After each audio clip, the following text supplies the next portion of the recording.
Oh. Kwa mwen mwen wè la? Kote se la? A di mwen kaka nan jardin la, non? Kaka men mou di la. Bel jardin kon sa. Ou pas se mdap vin kaka la don? E mba respekte travay ou mwen chè. Ti gade bon lezi, Agay men. so apre gle la? Mwen chè mde foun mdadi la. Vin gade ki sa, frem nan? Bon travay.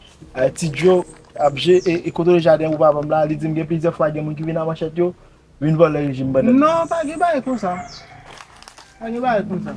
Wè tan kou bel jardin banan sa ou gen la, ou ka plante te la don.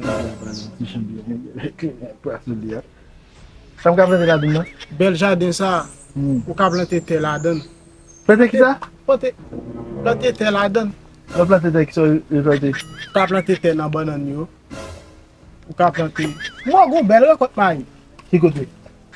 Le jardin sa la? Ou ba wè bien. Ha? Ba di mwen te bou a wè la don.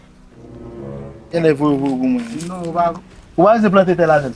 Si moun ki vou la, ze do pa entende, e pi ou pa vez ap kontrole, tout baga ok, ou met ale kende, ou a vin kaka baga den. Ou a plante te la den, ou a moun bel rekot may. Nan jardin banan. Malgré bouteille la pasou, ki don, ou pa jem pasou? Fò ba kite pou vin nan pou ale. Pourquoi? Pourquoi pas dans zone ça là? Non pour agir ça là.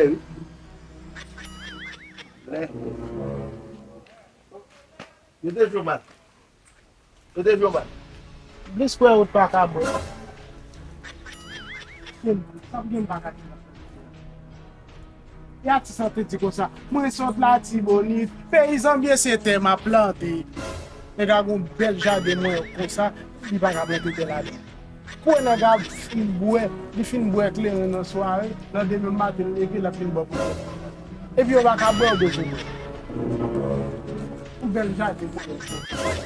Ou ka plante te la di.